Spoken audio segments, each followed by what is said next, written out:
The Nameless City by H.P. Lovecraft.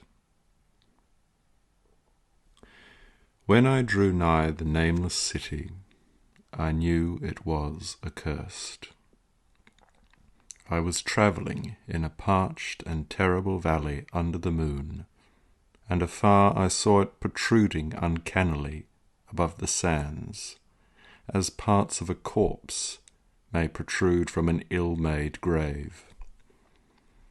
Fear spoke from the age-worn stones of this hoary survivor of the deluge, this great-grandmother of the eldest pyramid, and a viewless aura repelled me and bade me retreat from antique and sinister secrets that no man should see, and no man else had ever dared to see.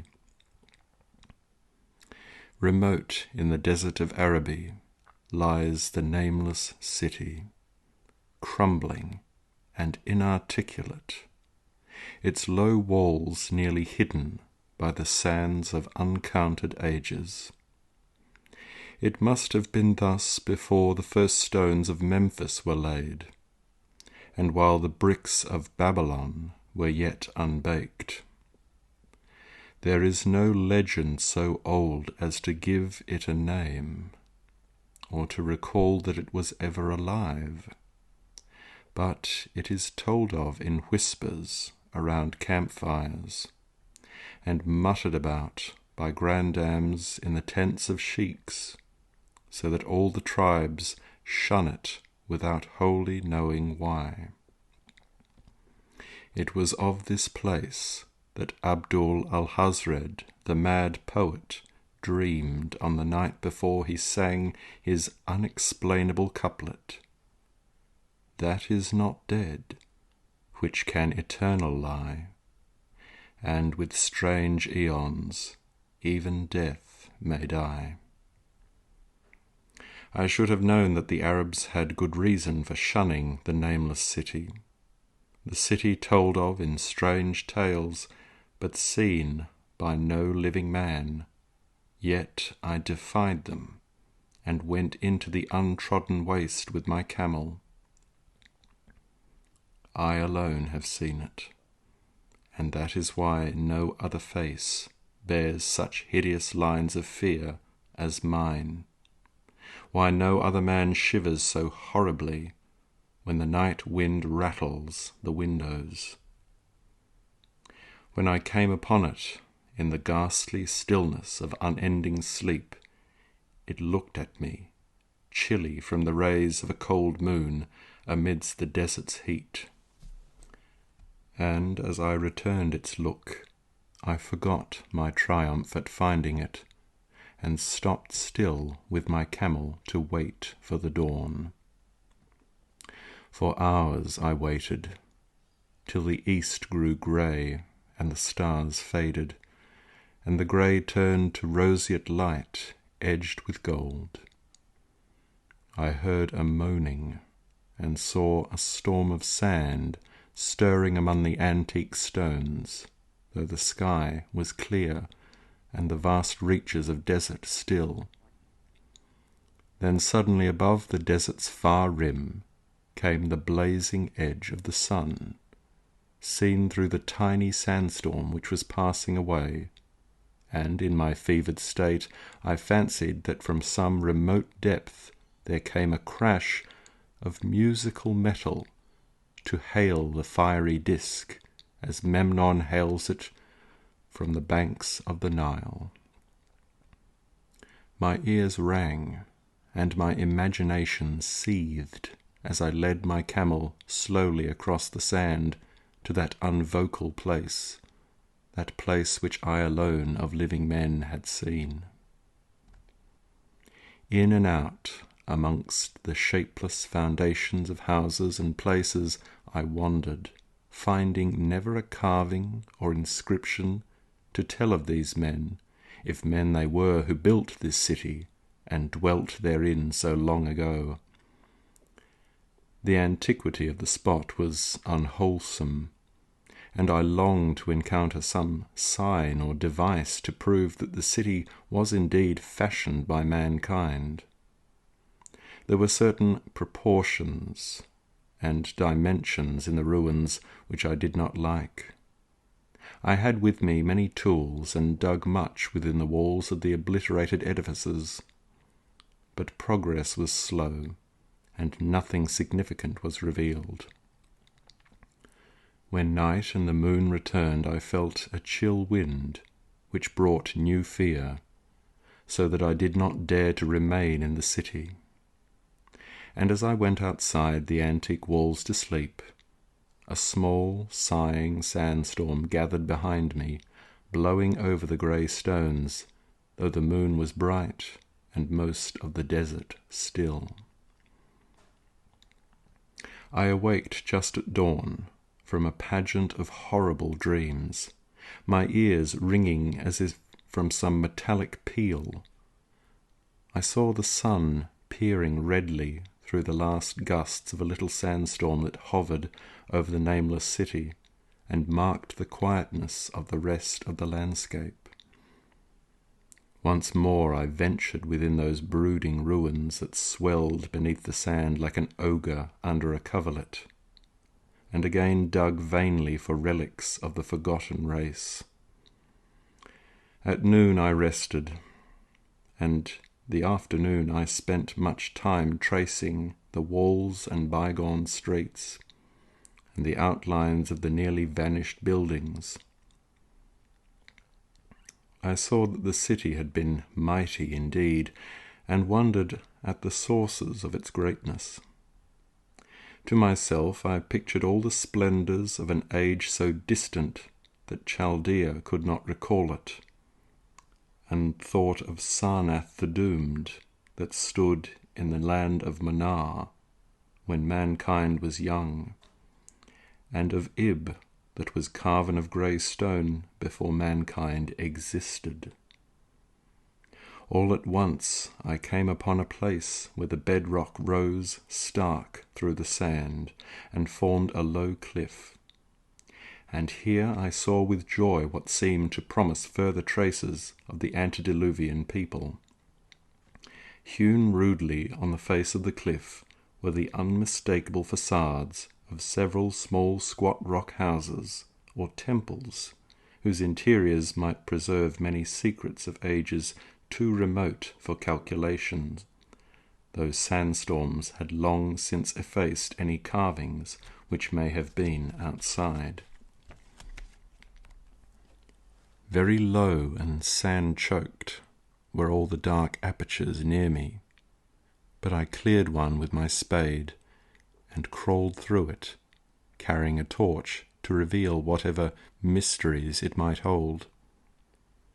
When I was inside, I saw that the cavern was indeed a temple, and beheld plain signs of the race that had lived and worshipped before the desert was a desert.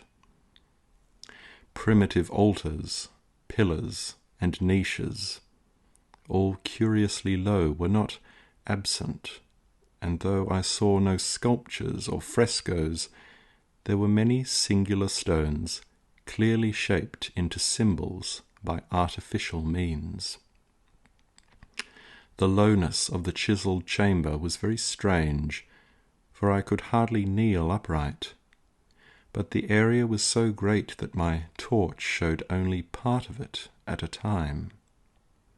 I shuddered oddly in some of the far corners, for certain altars and stones suggested forgotten rites of terrible, revolting, and inexplicable nature, and made me wonder what manner of men could have made and frequented such a temple. When I had seen all that the place contained, I crawled out again, avid to find what the temples might yield. Night had now approached, yet the tangible things I had seen made curiosity stronger than fear, so that I did not flee from the long moon-cast shadows that had daunted me when first I saw the nameless city. In the twilight I cleared another aperture, and with a new torch crawled into it, finding more vague stones and symbols, though nothing more definite than the other temple had contained. The room was just as low, but much less broad, ending in a very narrow passage crowded with obscure and cryptical shrines.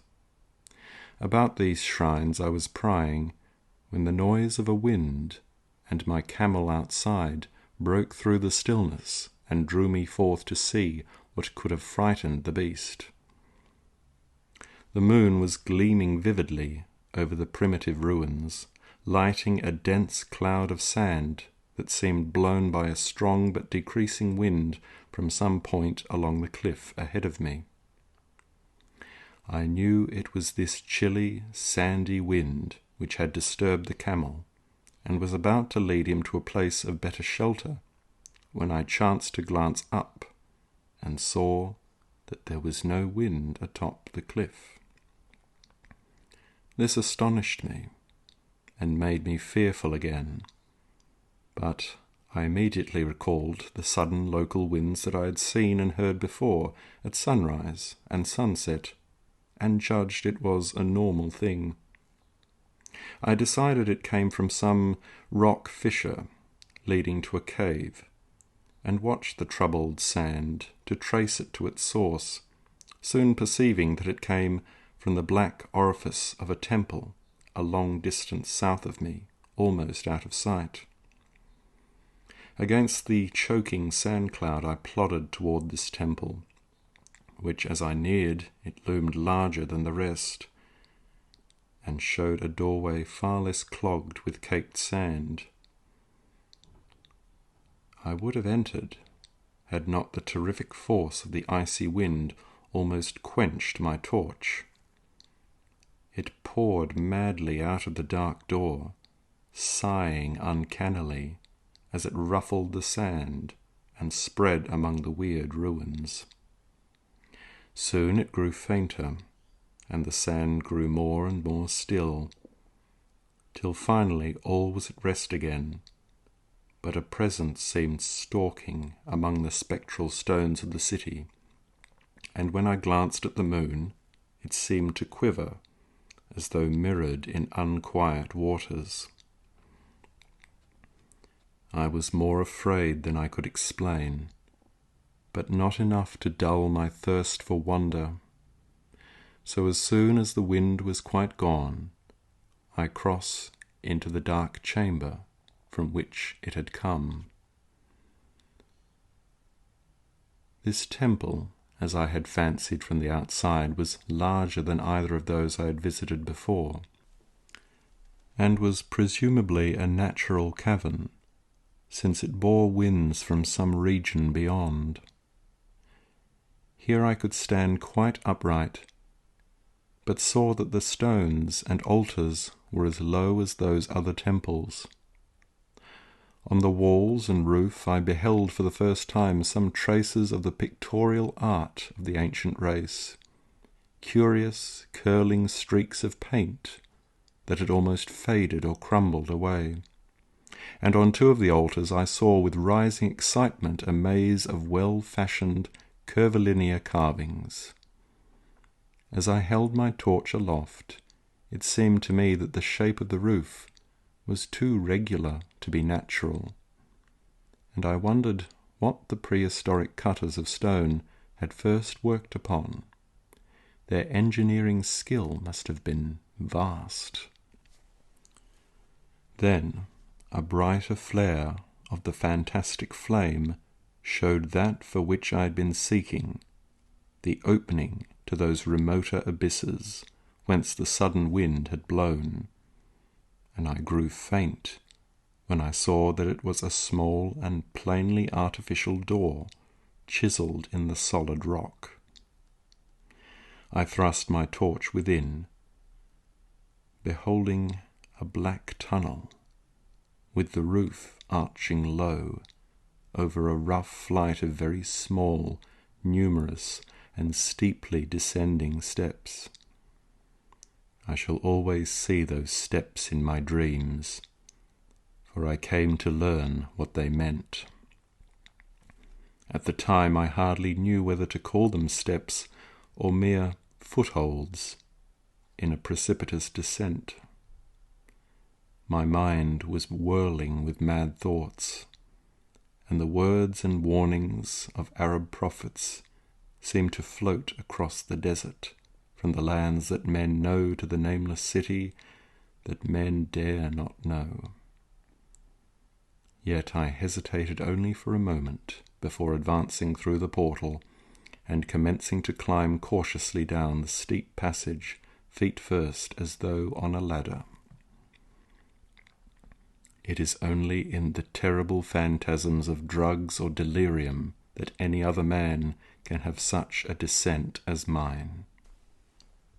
The narrow passage led infinitely down like some hideous haunted well, and the torch I held above my head could not light the unknown depths toward which I was crawling.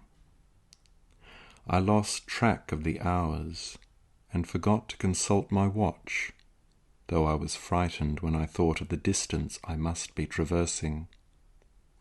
There were changes of direction and of steepness, and once I came to a long, low, level passage where I had to wriggle my feet first along the rocky floor, holding the torch at arm's length beyond my head.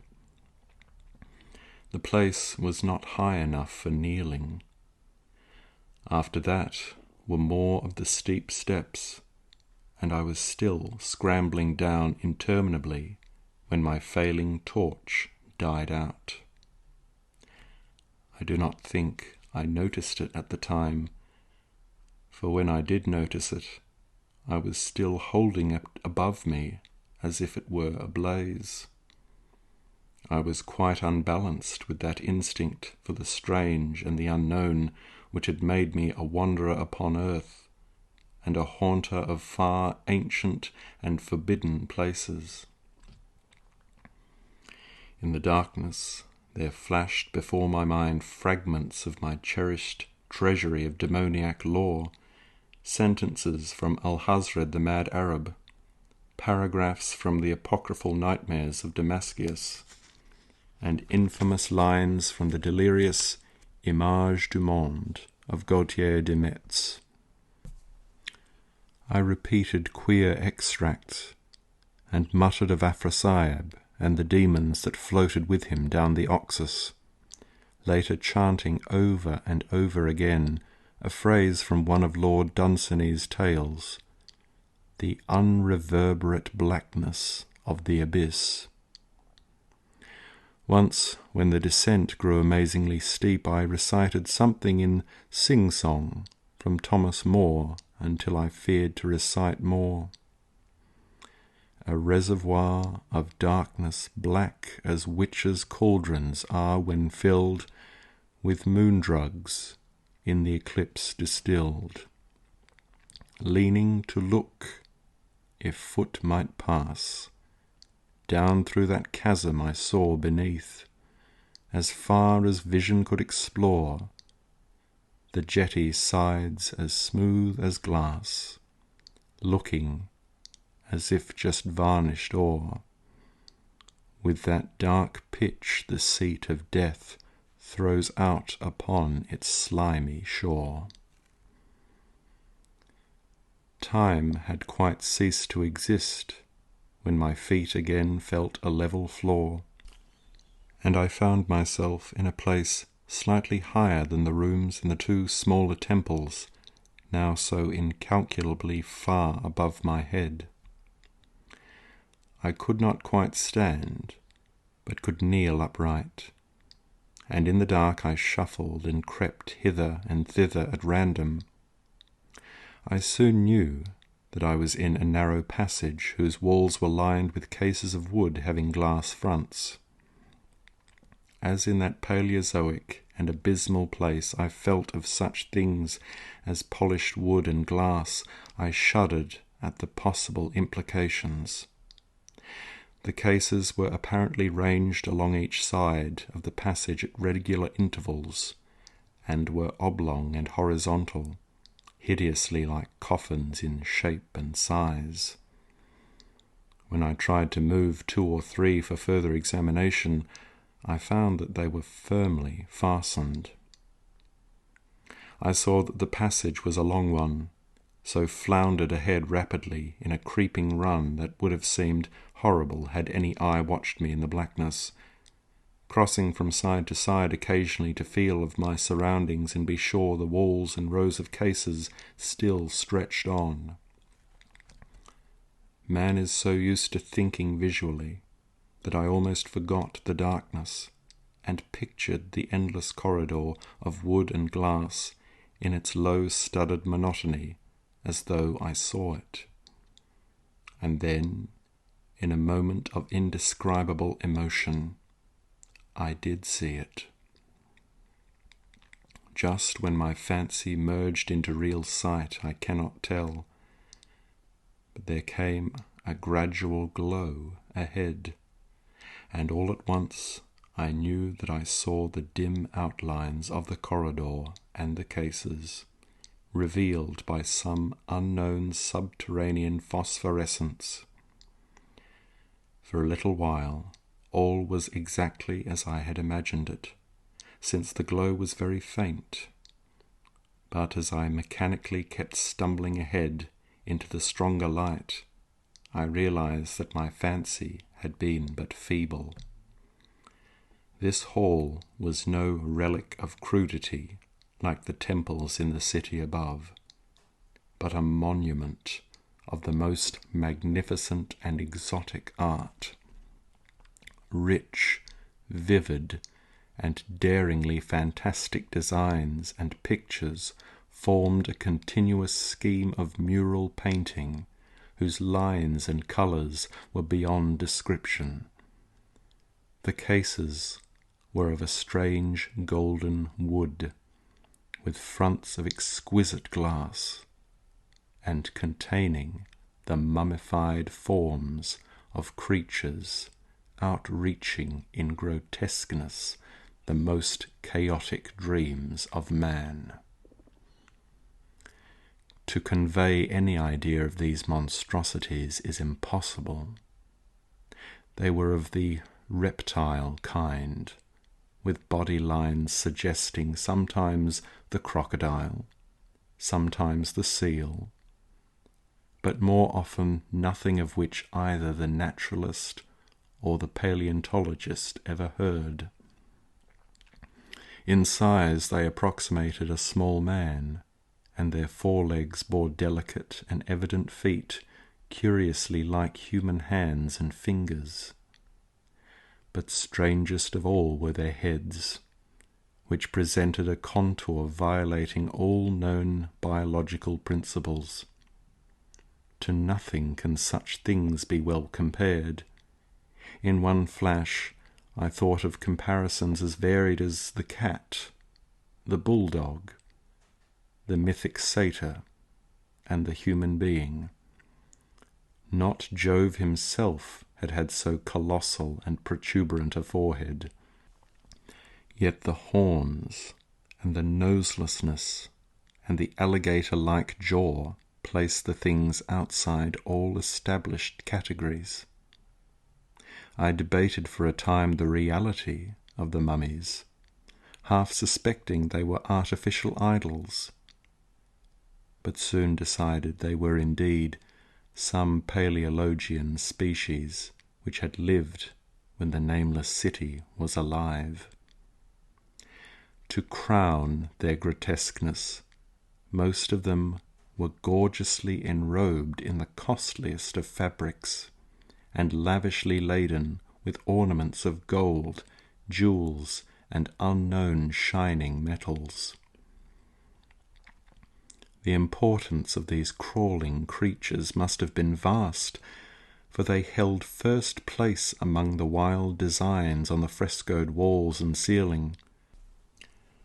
With matchless skill had the artist drawn them in a world of their own, wherein they had cities and gardens fashioned to suit their dimensions, and I could not help but think that their pictured history was allegorical, perhaps showing the progress of the race that worshipped them. These creatures, I said to myself, were to the men of the timeless city what the she-wolf was to Rome, or some totem beast is to a tribe of Indians. Holding this view, I could trace roughly a wonderful epic of the Nameless City, the tale of a mighty sea-coast metropolis that ruled the world before Africa rose out of the waves, and of its struggles as the sea shrank away, and the desert crept into the fertile valley that held it.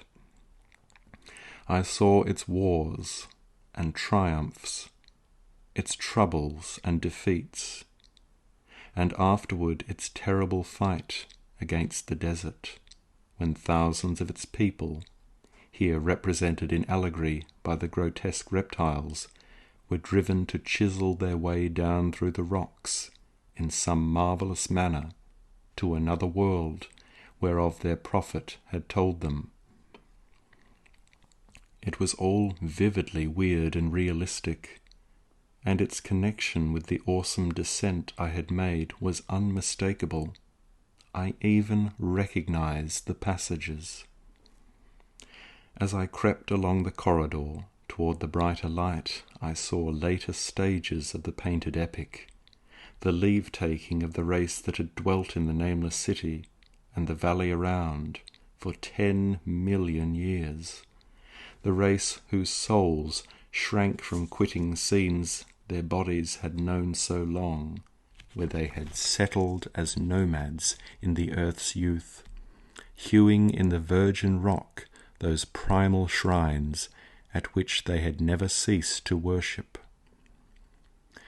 Now that the light was better, I studied the pictures more closely, and remembering that the strange reptiles must represent the unknown men, pondered upon the customs of the Nameless City.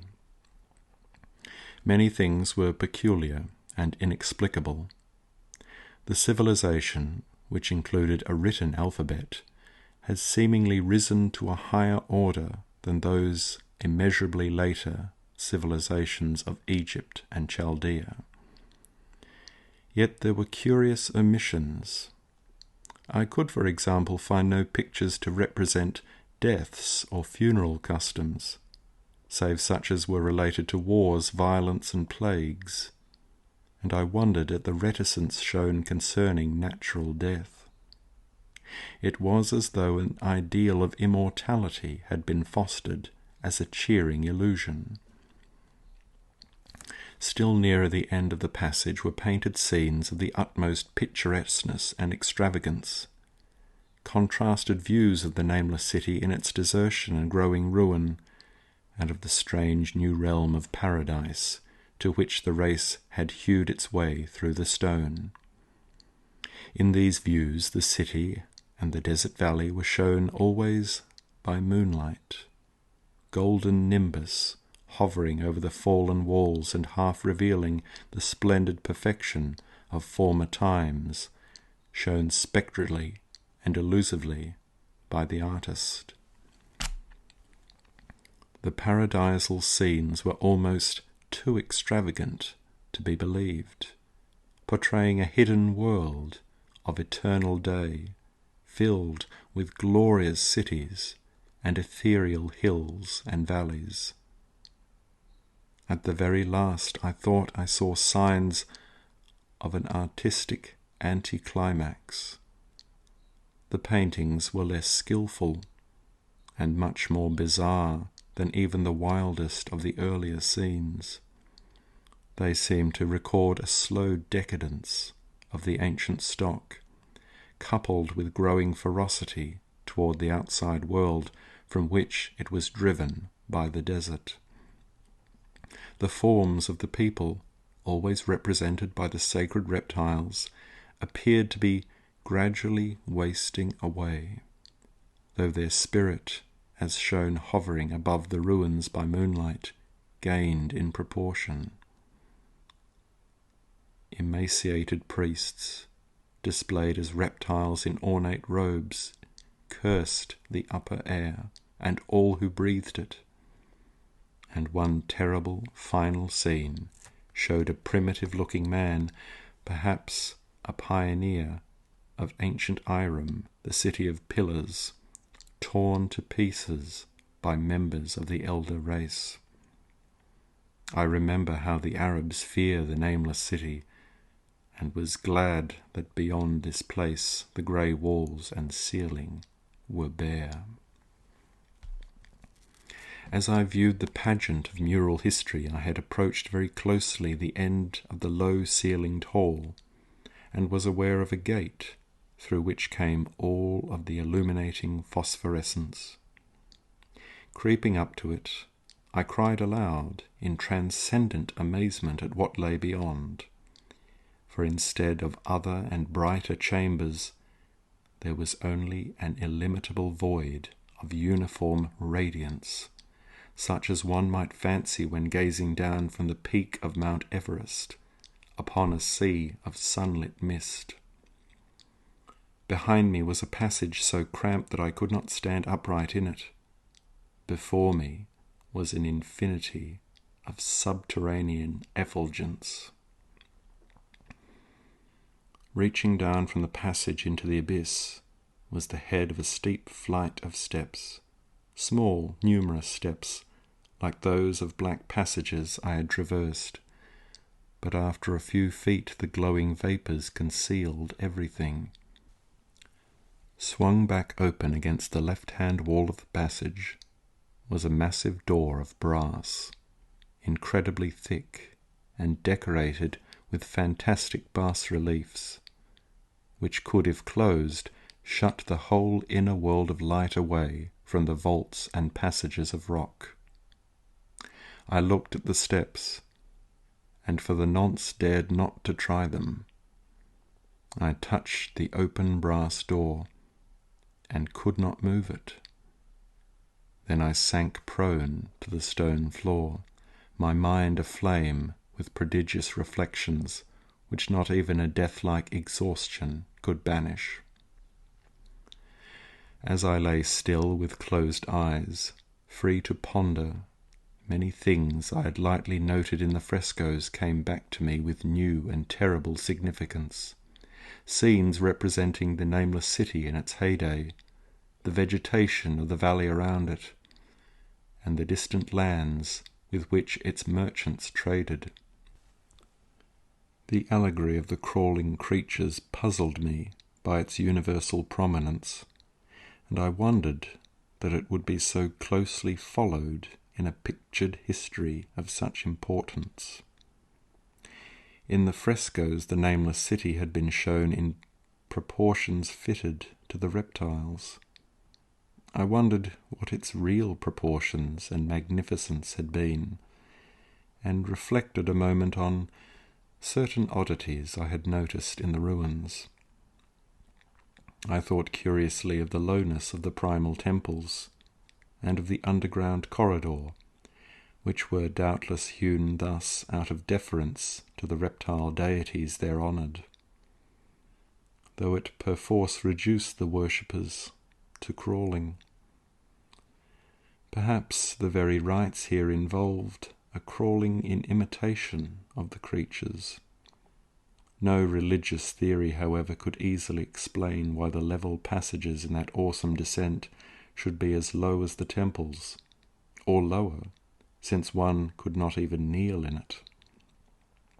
As I thought of the crawling creatures whose hideous mummified forms were so close to me, I felt a new throb of fear.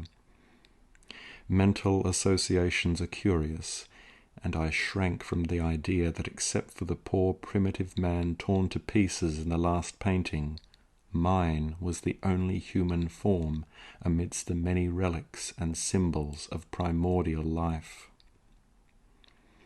But, as always in my strange and roving existence, wonder soon drove out fear, for the luminous abyss and what it might contain presented a problem worthy of the greatest explorer. That a weird world of mystery lay far down that flight of peculiarly small steps I could not doubt, and I hoped to find there those human memorials which the painted corridor had failed to give. The frescoes had pictured unbelievable cities and valleys in this lower realm, and my fancy dwelt on the rich and colossal ruins that awaited me. My fears, indeed, concerned the past rather than the future. Not even the physical horror of my position in that cramped corridor of dead reptiles and antediluvian frescoes, miles below the world I knew, and faced by another world of eerie light and mist, could match the lethal dread I felt at the abysmal antiquity of the scene and its soul.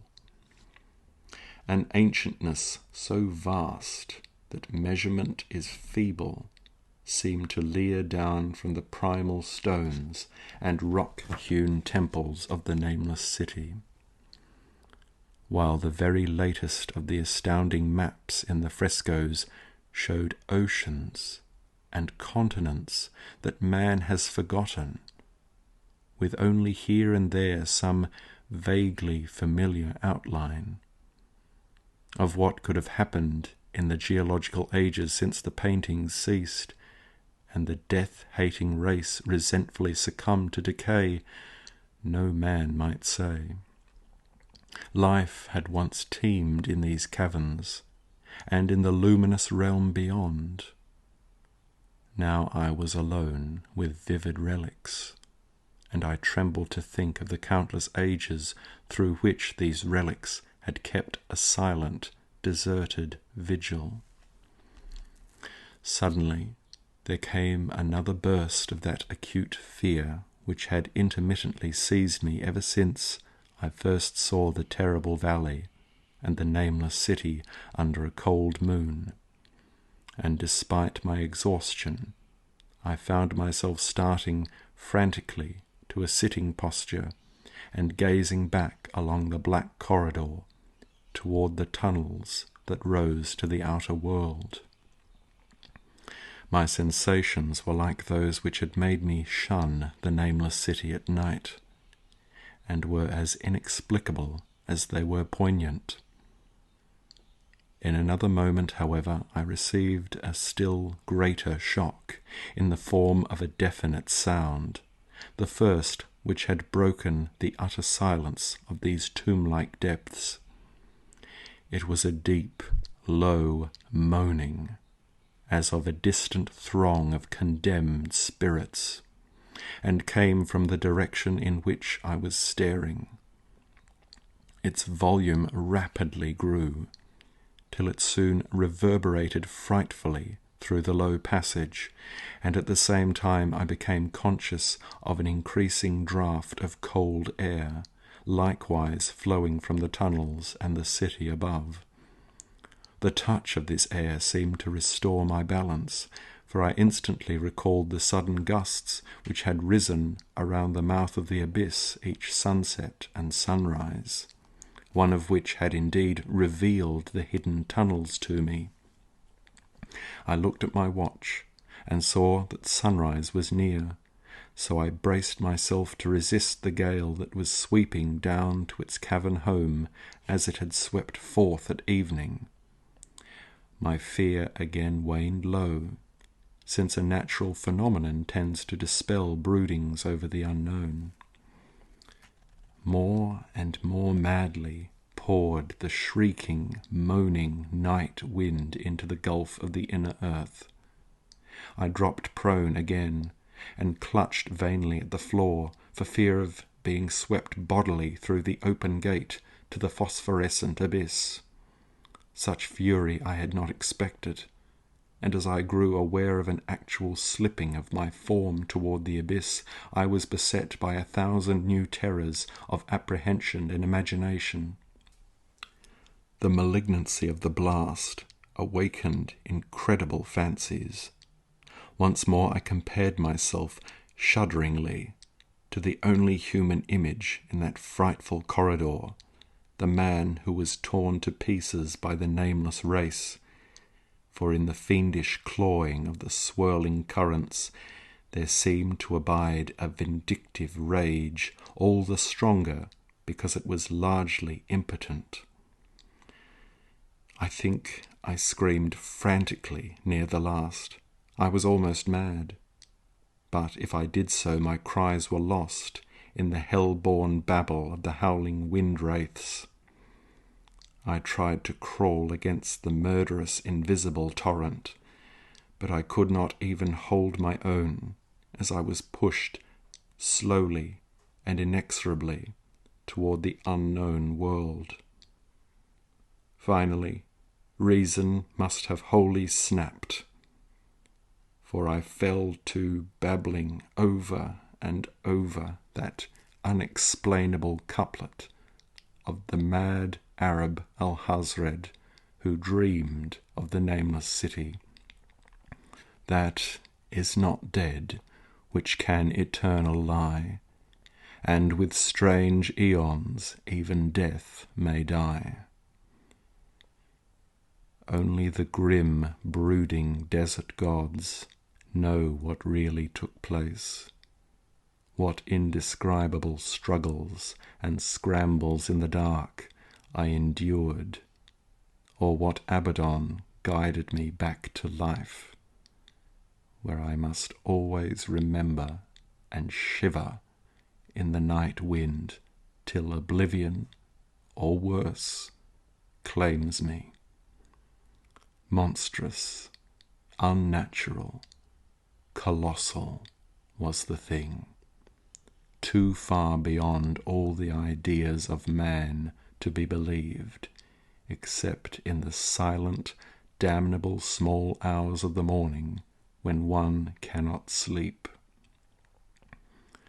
I have said that the fury of the rushing blast was infernal, cacodemoniacal, and that its voices were hideous, with the pent-up viciousness of desolate eternities. Presently, these voices, while still chaotic before me, seemed to my beating brain to take articulate form behind me. And down there, in the grave of unnumbered, eon-dead antiquities, leagues below the dawn-lit world of men, I heard the ghastly cursing and snarling of strange-tongued fiends.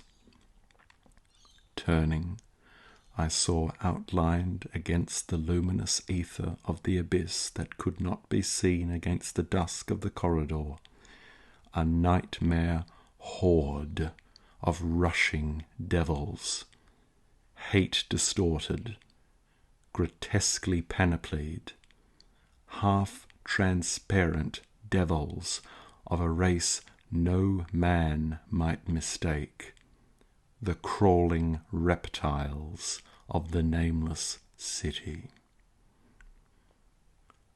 And as the wind died away, I was plunged into the ghoul-pooled darkness of earth's bowels, for behind the last of the creatures, the great brazen door clanged shut with a deafening peal of metallic music, whose reverberations swelled out to the distant world to hail the rising sun as Memnon hails it from the banks of the Nile.